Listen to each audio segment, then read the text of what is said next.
ఇప్పుడు మారుతున్న కాలానికి అనుగుణంగా పిల్లలకి మార్కులు కాదండి, నైపుణ్యాలు కూడా అవసరం. ఒక్కసారి ఆలోచించండి. 100 మార్కులు వచ్చిన ప్రతి విద్యార్థి జీవితంలో విజయవంతం అవుతున్నాడా? దానికి సమాధానం కాదు. ఎందుకంటే ఈరోజు ప్రపంచం మారిపోయింది. కానీ మన విద్యా విధానం ఇంకా చాలా చోట్ల పాత పద్ధతిలోనే ఉంది. మన పాఠశాలల్లో ఇప్పటికీ బట్టి పట్టండి, పరీక్ష రాయండి, మార్కులు తెచ్చుకోండి అనే దానిపైనే ఎక్కువ దృష్టి ఉంటుంది. కానీ నిజ జీవితంలో ఎవరు 2+2 ఎంత అని అడగరండి. మనకొచ్చే సమస్యలను ఎంత ధీటుగా ఎదుర్కొని పరిష్కరించగలుగుతాం అనేది తెలుసుకోవాలి. చదువు ఒక్కటే కాకుండా దానితో పాటు ఇంకా చాలా నేర్చుకోవాల్సి ఉంది. అవి ఏంటంటే, ఒక సమస్యను ఎలా పరిష్కరిస్తావు, ఒక టీంతో ఎలా పనిచేస్తావు, నీ డబ్బుని ఎలా నిర్వహిస్తావు, కొత్త టెక్నాలజీని ఎంత త్వరగా నేర్చుకుంటావు అనే విషయాలు కదండి ముఖ్యమవుతాయి. అందుకే పాఠశాలలో ఈ విషయాలు కూడా ఖచ్చితంగా ప్రతి ఒక్క విద్యార్థికి నేర్పించేలా ఉండాలి. అవి ఏంటంటే ఫినాన్షియల్ లిటరసీ, కమ్యూనికేషన్ స్కిల్స్, మనం ఏమనుకుంటున్నామో దాన్ని అర్థమయ్యేలా వివరంగా చెప్పగలగడం, ఎమోషనల్ ఇంటెలిజెన్స్, మన భావోద్వేగాలను వ్యక్తపరిచేది, ఏదైనా ఆలోచించి తీసుకునే డెసిషన్స్ కానీ ఎమోషనల్గా కాకుండా ఎమోషనల్ ఇంటెలిజెన్స్ అనేది, ఏ AI and technology, artificial intelligence. ఇప్పుడు ప్రస్తుతం ఉన్న దానిలో మనం చాలా వరకు ఆర్టిఫిషియల్గా యూజ్ చేసి మన టైం అనేది సేవ్ చేసుకుంటున్నాము.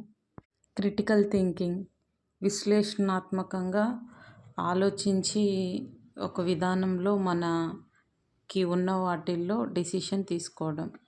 లీడర్షిప్, ఒక బృందంలో నాయకత్వం తీసుకొని వారిని నడిపించడం, ఎలాగా టీంతో చేయడం అనేది. అలానే ఎంటర్‌ప్రెన్యూర్‌షిప్ స్కిల్స్ అంటే ఏదైనా బిజినెస్, వ్యాపారం చేయడం అలాంటివి. డిజిటల్ స్కిల్స్, ఇప్పుడున్న కాలంలో ప్రతిదీ మనం ఆన్లైన్ రిలేటెడ్గా చేస్తున్నాం. కానీ పేమెంట్ లేదా ఒక చోటు నుంచి ఇంకోటి ఇన్ఫర్మేషన్ పంపించడానికి digital skills.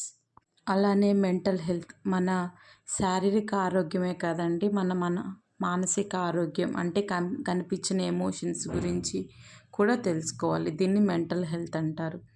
Next time management, మన సమయాన్ని కరెక్ట్ వేలో యూస్ చేసుకొని ఈరోజు నాకున్న పనిలో నేను దేనికి మొదట ప్రాధాన్యం ఇవ్వాలి, తర్వాత అలాగా ఉన్న వాటిని మేనేజ్ చేసుకోవడం. ఇలాంటి స్కిల్స్ కదండి మనం వ్యక్తిగతంగా కానీ ఆర్థికంగా కానీ సొసైటీలో ఎదుగుదలకి ఇలాంటి స్కిల్సే మెయిన్ ఇంపార్టెంట్ కదా.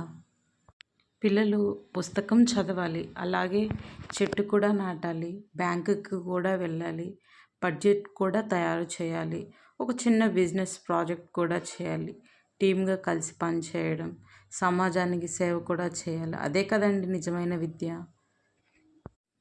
పరీక్షలో పాస్ అవ్వడానికి చదవడం ఒక విద్య, జీవితంలో పాస్ అవ్వడానికి నేర్చుకోవడం మరో విద్య.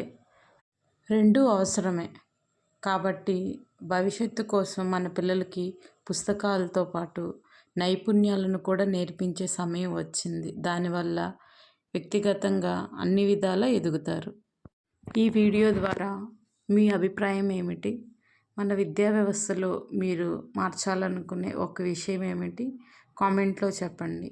అలానే గ్రో విత్ అనితాని ఫాలో చేయండి. కలిసి నేర్చుకుందాం, కలిసి ఎదుగుదాం.